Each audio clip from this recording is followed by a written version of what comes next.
amigos do Esporte em Debate, pedimos licença para você entrar na sua casa e dividir este momento de destaque do esporte maranhense, que a partir de agora está em dimensão maior na sua televisão. E no programa de hoje, você vai ver: CSA e Sampaio Corrêa empatam 100 gols do Rei Pelé em Maceió. Uma reportagem sobre o trabalho de base desenvolvido pelo IAP. E mais, tudo sobre o Campeonato Pan-Americano de Fórmula Kite, que acontece em novembro aqui na ilha. Tudo isso e muito mais no Esporte em Debate de hoje, que já está no ar. E começamos o Esporte em Debate destacando o kitesurf, que está com tudo e não dá prosa a ninguém na ilha de São Luís. E no mês de novembro, nós vamos realizar duas competições aqui. A disputa do Campeonato Pan-Americano de Fórmula Kite e a disputa do Campeonato Brasileiro. Grande oportunidade para os maranhenses, que são destaques internacionais, Bruno Lima, Bruno Lobo e a Socorrinha Reis, possam brilhar também em mais uma disputa a nível internacional. A repórter Carla Bianca bateu um papo bem legal e nos conta como vai ser a distribuição da competição, a expectativa de conquista de títulos e mais dois grandes eventos que movimentarão o kitesurf na ilha de São Luís. São Luís vai sediar o Circuito Brasileiro de Kitesurf entre 5 e 13 de novembro. No período serão realizados o Campeonato Maranhense de Kitesurf, o Campeonato Pan-Americano e o Campeonato Brasileiro de Fórmula Kite. O Circuito Brasileiro de Kitesurf, ele vai englobar os três principais eventos aqui do nosso estado, que é o Maranhense, campeonato muito forte, já reconhecido aí há 9 anos fazendo, vai ser a 9ª edição, na verdade. E agregando valor vem o Campeonato Brasileiro de Fórmula Kite, que são as pranchas de hidrofóil que a gente anda acima da água. É uma modalidade que ficou bem conhecida, com a vitória do Bruno Lobo, campeão maranhense do Pan-Americano de 2019. E junto com isso vem o Pan-Americano, que vai estar selecionando os melhores atletas das Américas para representar nos Jogos Olímpicos de 2024, em Paris. Então, todas as principais modalidades do kitesurf vão estar acontecendo no circuito em 2022 aqui em São Luís do Maranhão. A organização espera atletas de mais de 20 países, já que além das praias de São Luís serem excelentes devido ao vento, os eventos vão selecionar competidores para os Jogos Olímpicos de Paris em 2024. Nós esperamos aí até 25 países, tá?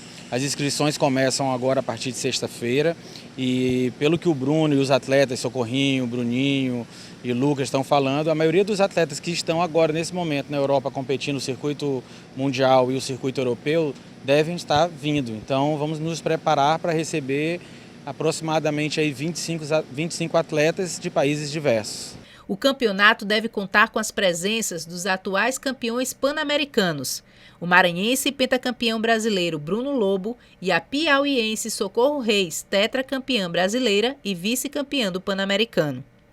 Para Rogério Luna, responsável pela organização do evento no estado, ter São Luís como sede do campeonato consolida a capital maranhense como destino da prática desse esporte em nível mundial, além de fomentar a economia do estado. Bem legal, hein? Kitesurf com duas grandes competições na capital maranhense. Estou ao lado do Gregório Dantas. Tudo bem, Julinho? Tudo bem? Josimar estava aqui ainda há pouco, rei do Quatrack. Rei do Quatrack. Fazendo imagens aqui, nossa, para colocar nas redes sociais. Sim, vai. Sabia que ele se dá muito bem com o Ricardo, né? É, região fronteiriça, né, Julinho? Mesmos hábitos, mesmos gostos, né? São os costumes. Exato. E contemporâneo de escola. Contemporâneos, né? Estudaram juntos. Tá, né? com Deca, com Bernardo. Tá? Babica. Com esse pessoal todo. E eles fizeram um grande papel em várias modalidades. No esporte maranhense, né? Vôlei, o Josimar sempre jogou muito bem. Futsal, né? E o Ricardo era sempre foi goleiro. De handebol e de futsal. Exatamente. Tem que ter coragem, viu, Julinho? Ser goleiro de handebol. Não, e tem que ser artista também, né? Artista? Claro, um jogador de futebol é um artista. Penso eu assim. Artista, né? da bola. Artista da bola. Ô, Greg, vamos falar de kite. Bora, rapaz. Duas disputas nós vamos ter no mês de novembro em São Luís. O Campeonato Pan-Americano, que eu já cobrava há algum tempo, porque nós temos campeão Pan-Americano, destaque da Socorrinha, campeões brasileiros, então estava na hora do Maranhão sediar uma competição deste naipe. A nível internacional. Não, tá certo, concordo, Jurinha. Há muito tempo a gente vem cobrando isso, né? Inclusive a Carla conversou com o Rogério Luna, nossa repórter Carla Bianca, que é o organizador desses eventos que vão acontecer em São Luís aqui no mês de novembro. São Luís vai virar a capital nacional pan-americana, né? Capital pan-americana do kitesurf, né?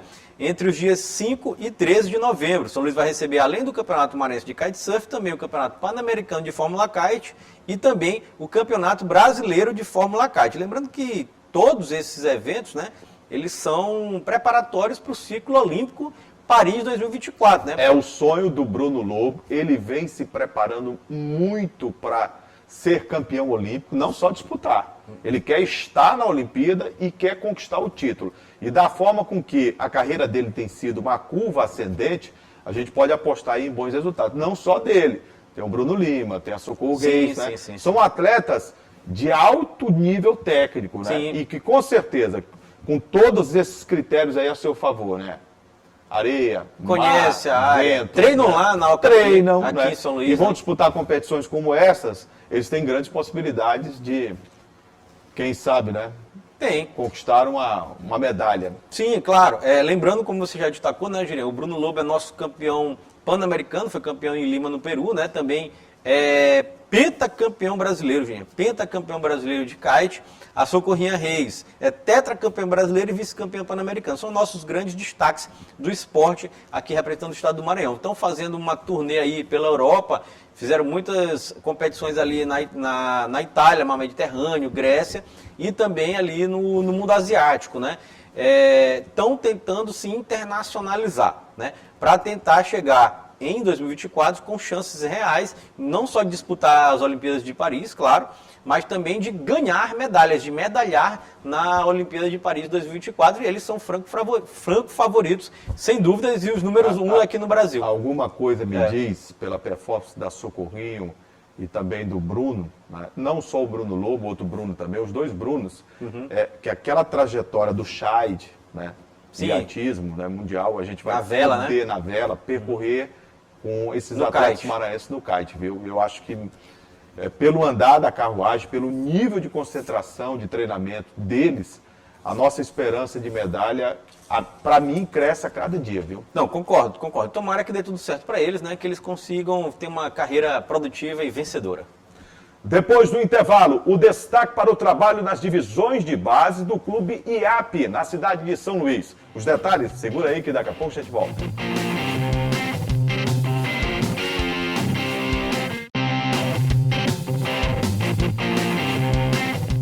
Já estamos de volta e agora com o destaque do futebol. Muito se critica a falta de um trabalho mais profissional no Maranhão, principalmente dos grandes clubes, no que concerne às divisões de base. Nós costumamos a ter grandes atletas, um celeiro de craques nos bairros da Ilha de São Luís e no interior do estado. Jogadores que já foram chamados de Marabelga, saíram daqui para brilhar na Bélgica, seleção da Tunísia, outros países, até a China. Mas ainda é muito rudimentar esse trabalho das divisões de base em São Luís. O IAP, que surgiu há algum tempo atrás, como um clube que foi para a disputa do Campeonato Maranhense Profissional, chegou a até disputar uma Copa do Brasil com o Atlético, quer mudar essa história. Recentemente, o clube disputou, representando o nosso estado, a Copa São Paulo de Futebol Juniores e fez uma bela campanha. Está na Copa do Brasil na categoria Sub-19 e ao disputar a Copa FMF e outras competições estaduais, o time quer consolidar esse trabalho. O repórter Ronald II conversou com Guilherme Freitas, que é um dos executivos da equipe do IAP. E ele fala com maior propriedade sobre a consolidação desse trabalho e os novos resultados que vê pela frente, de acordo com o planejamento.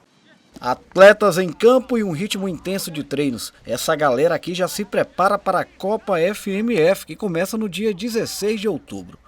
E aí a equipe de reportagem do Esporte em Debate veio até o Centro de Treinamento Leão Dourado, aqui na Estrada da Maioba, região metropolitana de São Luís, acompanhar de perto como é que tem sido a preparação do IAP. Nós conversamos com o presidente sobre a estrutura, sobre todo esse preparo, sobre a questão financeira e sobre a chegada de alguns reforços ao time. Por falar em esforço, o experiente volante Márcio Araújo, que teve passagens por grandes times como Palmeiras e Flamengo, já está na ativa e com a responsabilidade de levantar a moral da garotada. Acho que o ambiente facilita muito, né, o nosso trabalho. acho que o reconhecimento também deles também pela minha parte, e a gente poder acrescentar também na vida daqueles que estão iniciando uma carreira, assim como foi comigo também, né? Vários atletas experientes que passaram aí na minha vida, que puderam me ajudar com dicas e com situações de jogo também. Então, para mim faz parte também eu poder retribuir, né, tudo que eu recebi na minha carreira. Estou no finalzinho de carreira, mas sou muito grato a Deus por tudo que eu vivi e poder passar essa experiência também para os amigos que aqui encontrei e de muita qualidade também, ter certeza que eles terão um futuro imenso. O presidente do time, Guilherme Freitas, fala sobre a expectativa para a competição que está prestes a começar. O nosso elenco, a vantagem de trabalhar com a base é isso, a FMF ela é sub-23, então é um processo natural da categoria de base, só que já tem que ser tratado como profissional. Então a gente está tentando mesclar experiência, né, dos 3 acima da idade, com os jovens, né, da base, que isso é o mais importante, né? E dispensa comentários 3 acima, o Márcio Araújo, o Misael e o Gustavo, que já é atleta da gente desde a base e agora com a idade estourada, que eu digo, para o sub-23, ele é um dos acima até pela valorização de um atleta que está desde o início com a gente. Também questionamos o dirigente sobre a atual situação econômica do IAP. Desde o início da gestão do IAP, depois com a compra do IAP, sempre saiu do nosso bolso. Lógico, a gente tem alguns patrocinadores, incentivadores, a gente tem alguns investidores, né, empresários na base que ajudam, né, com a manutenção da base, mas assim, sai tudo da gente, né? É muito difícil a gente conseguir apoio, patrocínio, é aquela questão, o mercado também, a gente está passando uma situação que o mercado não está disposto a incentivar. Muita gente, vocês contrataram o Márcio Araújo, vocês estão ricos. Não, acredita muito no projeto, ele acredita muito no projeto. Ele, o Misael deixou de estar lá em São Paulo, no comercial lá de São Paulo, para estar aqui. E assim, ele não quer só a FMF, o contrato deles é para o Maranhense, fazer um grande Maranhense e depois voltar para o mercado, para o eixo sul, né, e sudeste. Ainda segundo o presidente do time, o ritmo da preparação tem sido intenso, com treinamentos diários. O primeiro confronto do IAP será contra a equipe do Pinheiro na Copa FMF no dia 17 de outubro, no estádio Nhozinho Santos. Ô Greg, o Guilherme foi entrevistado pelo Ronald II, né? E falou sobre esse trabalho do IAP, que a gente não vê com maior profundidade. O Sampaio está querendo dar uma retomada agora, para a gente ser sincero. O Moto já teve numa fase melhor, está reiniciando agora. Do zero. O Maranhão, né, está engatinhando. Mas era o melhor. Era o melhor de todos. Era.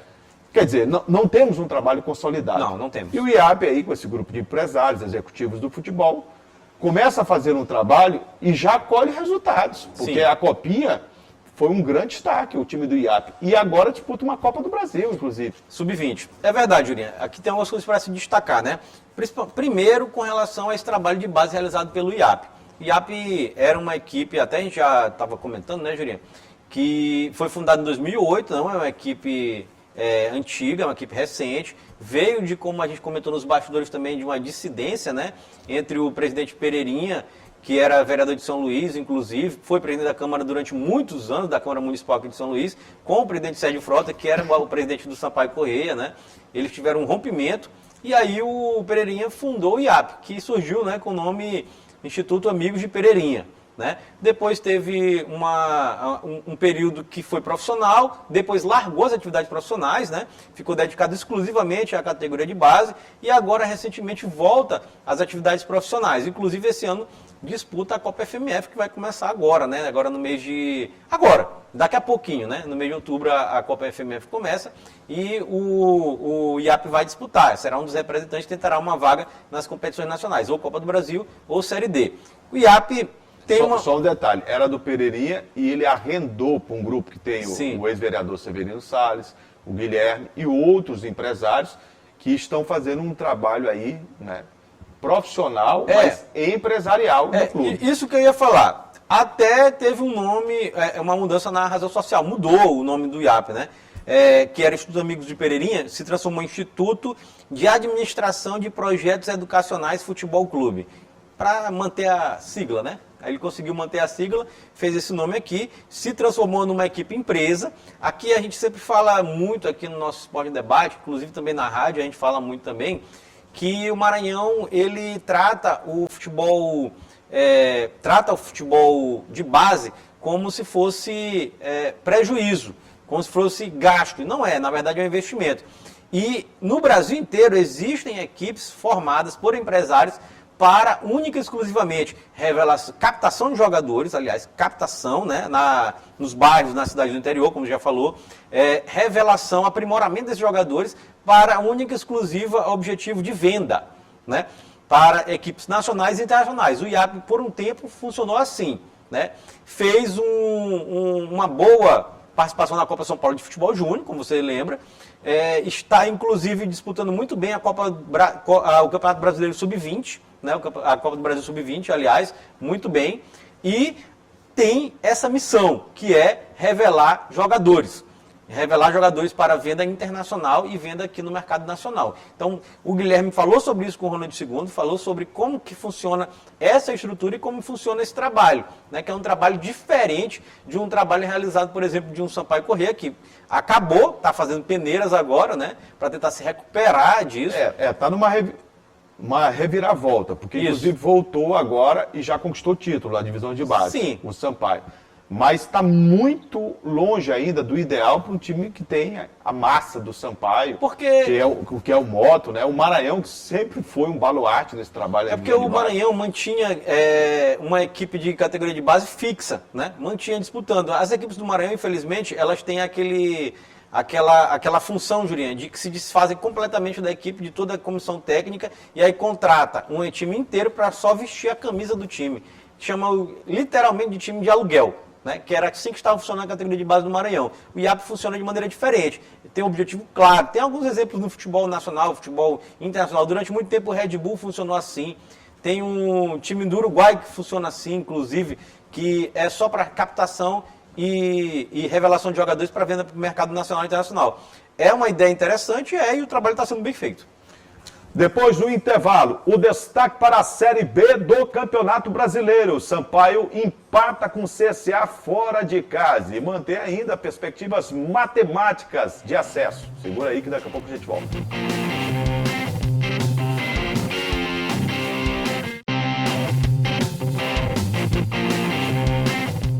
E agora o destaque do Esporte em Debate é para o Campeonato Brasileiro da Série B. O Sampaio foi ao Rei Pelé em Maceió enfrentar a equipe do CSA, desesperada, buscando o resultado de vitória. O Sampaio Corrêa teve no goleiro Luiz Daniel o principal personagem da partida, o craque do jogo. Mas o que esse Luiz Daniel pegou na partida contra o CSA, vou te contar, viu, Greg? Foi. Se não é o Luiz Daniel, o Sampaio vinha com uns 2 cocos de lá, viu? Vinha sim, 2 ou 3, ou mais, né? O Luiz Daniel foi o grande destaque da partida. Ele pegou até pensamento via Wi-Fi. Não, foi o grande destaque da partida. O Sampaio fez um jogo diferente dos jogos que faz aqui em São Luís, né? Que aqui em São Luís o Sampaio se impõe. O Sampaio se impõe mesmo contra todos os times. Lá fora de casa acontece esse problema, né? Parece que... Nem o Pimentinha não consegue jogar, né? Aquele... Você já até deu o nome, né, Juliano? Era o mal do Estreito dos Mosquitos, né? Tem um negócio assim, é o mal que o Sampaio sofre, né? Acima do Estreito dos Mosquitos. Acima do Estreito dos Mosquitos. E o Sampaio tem isso mesmo. Se tivesse uma campanha razoável fora de casa, o Sampaio estaria no G4. Estava no G4. Estaria, ser tranquilo. Sem dúvida. Só que a campanha, eu repito, a campanha do Sampaio dentro da Série B do Campeonato Brasileiro fora de casa é de lanterna, é de rebaixado. É a pior campanha de todas. Embora o Luiz Daniel fez pelo menos 4 a 5 defesas excepcionais, bola na trave, garantiu. O Natson no finalzinho do jogo teve a bola do jogo nos pés. Teve. Ele driblou da direita para o lado esquerdo e chutou em cima do marcador.